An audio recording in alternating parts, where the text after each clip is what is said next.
नमस्कार। हमारा आज का विषय है हिंदी साहित्य का इतिहास, उसका काल विभाजन और नामकरण। जैसा कि हम जानते हैं कि हर एक देश की अपनी संस्कृति और अपनी भाषा होती है और हर एक भाषा का एक साहित्य होता है और उस साहित्य का एक इतिहास होता है।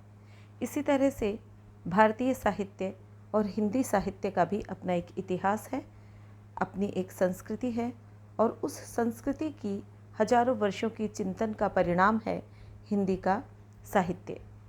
हिंदी के साहित्य के काल विभाजन के बारे में जानने से पूर्व हम हिंदी भाषा और भारतीय साहित्य के बारे में जानेंगे। हिंदी का विकास एक क्रमिक विकास है जो वैदिक संस्कृत के पश्चात लौकिक संस्कृत, उसके पश्चात पाली, फिर प्राकृत और अपभ्रंश से हिंदी का विकास हुआ। भारत में हिंदी से पूर्व संस्कृत का साहित्य बहुतायत से मिलता था और उसी परंपरा को लेकर हिंदी में भी साहित्य रचना प्रारंभ हुई। लगभग 1000 वर्ष पूर्व 1000 ईस्वी से हमें हिंदी साहित्य की रचनाएं मिलती हैं। उस 1000 साल के इतिहास को हम अनेक कालखंडों में विभक्त करते हैं क्योंकि अध्ययन की सुविधा के लिए हमें इसका वर्गीकरण आवश्यक होता है। किसी भी साहित्य के इतिहास के वर्गीकरण का आधार या तो तत्कालीन साहित्य की प्रमुख प्रवृत्तियाँ, उसका विषय, प्रमुख कवि अथवा उन कवियों की प्रसिद्ध कृतियाँ आदि होती हैं। हिंदी साहित्य के काल विभाजन का आधार या तो कृतिकर्ता पद्धति अथवा विषय की दृष्टि से किया जाता है।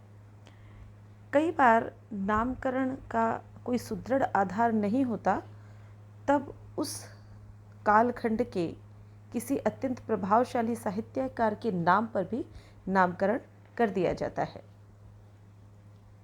कई बार लेखन की प्रमुख शैलियों के आधार पर काल विभाजन किया जाता है।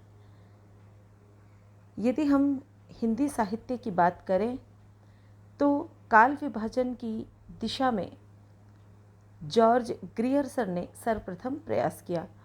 उनसे पूर्व के इतिहासकारों गारसा दत्तासी और शिव सिंह सिंगर ने इस दिशा में कोई विशेष ध्यान नहीं दिया था। जॉर्ज ग्रियर्सन के काल विभाजन की यह विशेषता है कि उन्होंने काल विभाजन के साथ ही विभिन्न कालों का नामकरण भी किया। उन्होंने पूरे इतिहास को 11 खंडों में विभक्त किया। चारण काल, 15वीं शती का पुनरुत्थान, मलिक मोहम्मद जायसी का प्रेमाख्यान, ब्रज की कृष्ण भक्ति, मुगल दरबार, तुलसीदास, रीति काव्य, तुलसीदास के परवर्ती कवि, 18वीं शताब्दी, कंपनी के शासन में हिंदुस्तान और महारानी विक्टोरिया के शासन में हिंदुस्तान। ये 11 कालखंड जॉर्ज ग्रियर्सन ने बताए। लेकिन उनके इस विभाजन में कई दोष हैं। उनके नामकरण के मूल में कोई निश्चित आधार नहीं है। इन त्रुटियों के होते हुए भी ग्रियर्सन महोदय का जो ये काल विभाजन है, ये अत्यंत ऐतिहासिक महत्व रखता है। इसके पश्चात मिश्र बंधुओं ने अपने साहित्य के इतिहास मिश्र बंधु विनोद नामक ग्रंथ में काल विभाजन की दृष्टि से एक नई दृष्टिकोण से उन्होंने काल विभाजन प्रस्तुत किया। मिश्र बंधुओं का जो काल विभाजन है वो इस प्रकार है। उन्होंने सर्वप्रथम नाम दिया आरंभिक काल। इसके उन्होंने 2 भाग बताए। एक पूर्व आरंभिक काल जो 700 से 1343 विक्रम संवत तक माना है। फिर उत्तर आरंभिक काल, इसे उन्होंने 1344 से 1444 विक्रम संवत तक माना है। दूसरा उनका नामकरण था माध्यमिक काल। इसमें भी पूर्व माध्यमिक काल और प्रौढ़ माध्यमिक काल। पूर्व माध्यमिक काल का समय है 1445 से 1560 विक्रम संवत और प्रौढ़ माध्यमिक काल का है 1561 से 1680 विक्रम संवत। इसके पश्चात अलंकृत काल। अलंकृत काल में 1681 से 1790 तक तथा उत्तरालंकृत काल में 1791 से 1889 विक्रम संवत तक का ये कालखंड माना है। इसके पश्चात चौथा कालखंड उन्होंने बताया परिवर्तन काल। ये 1890 से 1925 तक का कालखंड है। और वर्तमान काल जिसे उन्होंने 1926 से अब तक निरंतर बताया। इस में कालक्रम को विभाजित रखते हुए तो व्यवस्थित काल विभाजन किया गया, किंतु यह वर्गीकरण भी उपयुक्त नहीं है। साहित्य जो है वो किसी भी समाज का प्रतिबिंब है और उस साहित्य में उस देश के, उस समाज की बदलते हुई परिस्थितियाँ, सामाजिक, धार्मिक, राजनीतिक या अन्य परिस्थितियाँ और साहित्यिक गतिविधियों में भी परिवर्तन आता रहता है। तो इन सब को ध्यान में रखते हुए आचार्य रामचंद्र शुक्ल ने हिंदी साहित्य के इतिहास को 4 भागों में विभाजित किया। सर्वप्रथम कालखंड को उन्होंने नाम दिया आदिकाल या वीरगाथा काल। इसका समय था संवत 1050 से 1375। दूसरा पूर्व मध्यकाल या भक्तिकाल जो संवत 1375 से 1700। उत्तर मध्यकाल या रीतिकाल संवत 1700 से 1900। और आधुनिक काल या गद्यकाल आधुनिक काल या गद्यकाल संवत 1900 से 1914 तक। इसी क्रम में डॉक्टर रामकुमार वर्मा ने शुक्ल जी के वर्गीकरण में ही आरंभ में संधिकाल नाम से एक नया कालखंड जोड़ा और हिंदी साहित्य का काल विभाजन इस प्रकार किया। डॉक्टर वर्मा ने इस प्रकार से वर्गीकरण किया। नंबर 1 संधिकाल 750 से 1000 विक्रम संवत। दूसरा चारण काल 1000 से 1375 विक्रम संवत। भक्तिकाल 1375 से 1700 विक्रम संवत। और चौथा रीतिकाल 1700 से 1900 विक्रम संवत। इसके पश्चात 5वां कालखंड उन्होंने रखा आधुनिक काल जो 1900 और उससे आगे। शुक्ल जी का जो काल विभाजन है उसकी त्रुटियों को ध्यान में रखते हुए डॉक्टर गणपति चंद्र गुप्त ने एक नवीन वर्गीकरण प्रस्तुत किया और युगीन परिस्थितियों और साहित्य की प्रवृत्तियों को ध्यान में रखते हुए उन्होंने अपना ये वर्गीकरण किया।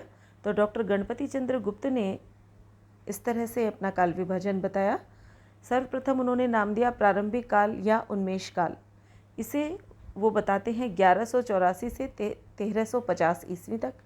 मध्यकाल या विकास काल 1350 से 1500 ईस्वी तक। आधुनिक काल 1875 से 1965 ईस्वी।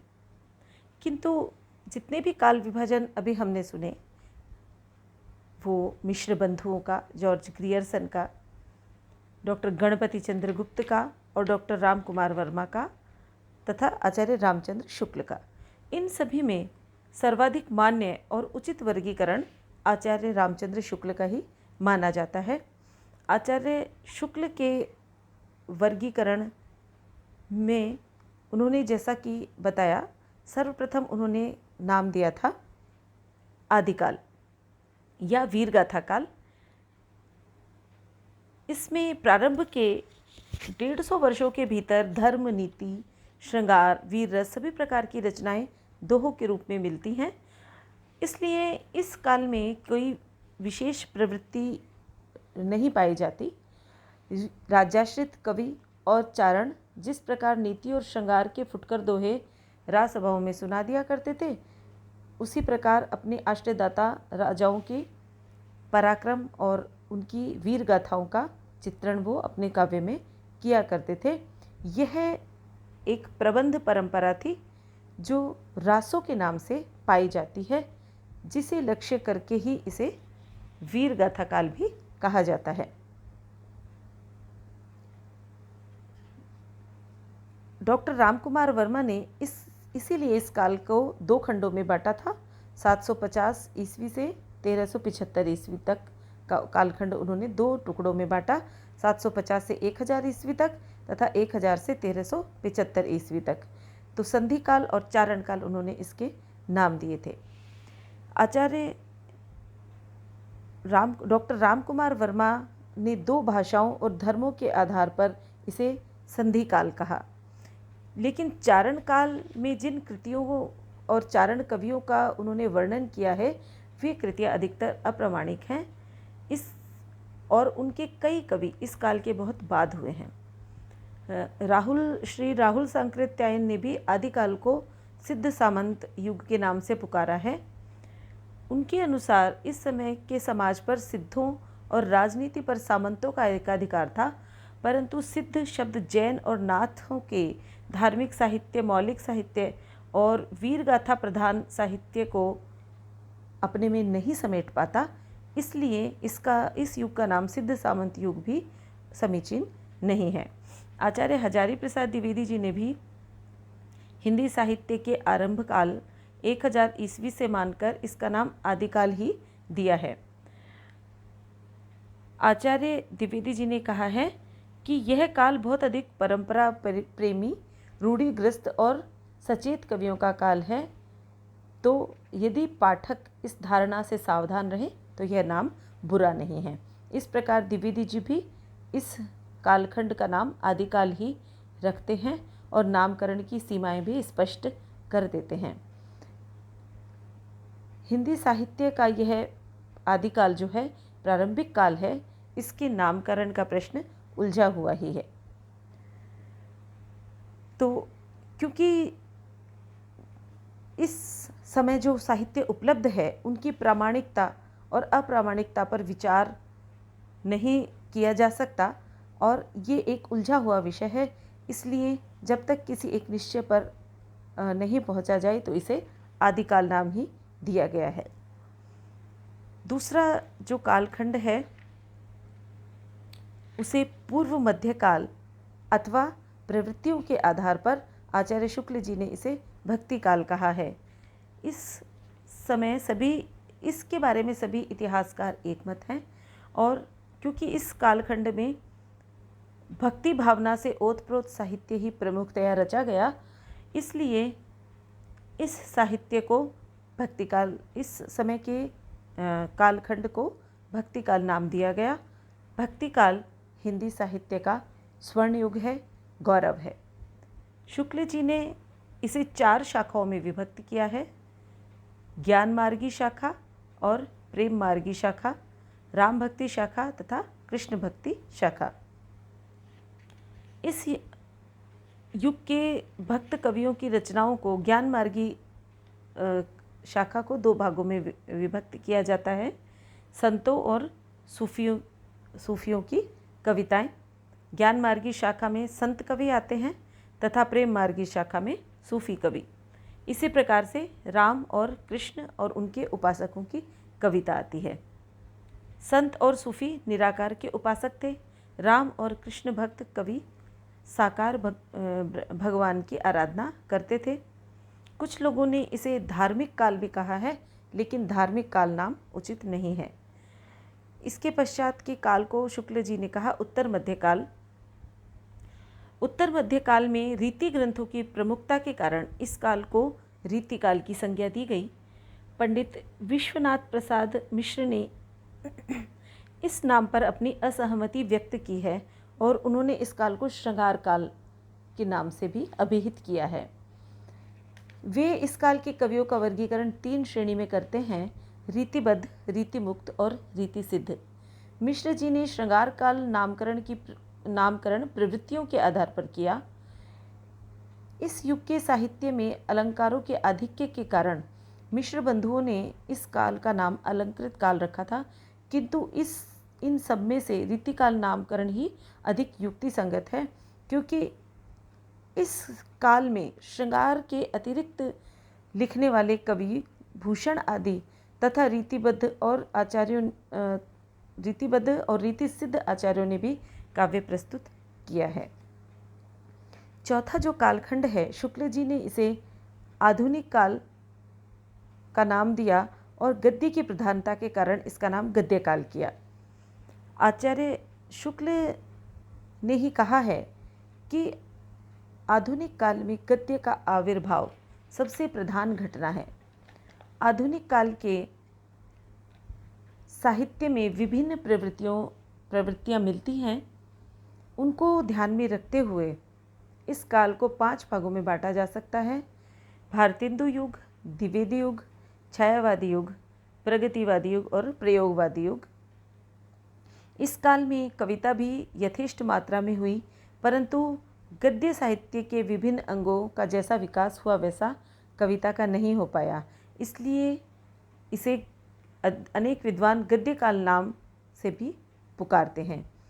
किंतु प्रवृत्तियों और रुचियों की दृष्टि से इस काल की प्रगति इतनी विशाल और इतनी बहुमुखी है कि उसे किसी वाद विशेष में बांधना या प्रवृत्ति में बांध देने से संकोच होता है।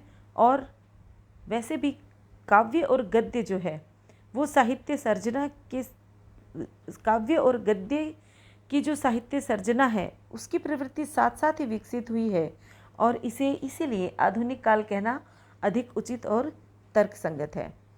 संक्षेप में हम ये कह सकते हैं कि काल विभाजन के संबंध में आदिकाल को छोड़कर शुक्ल जी का काल विभाजन ही अधिक मान्य है।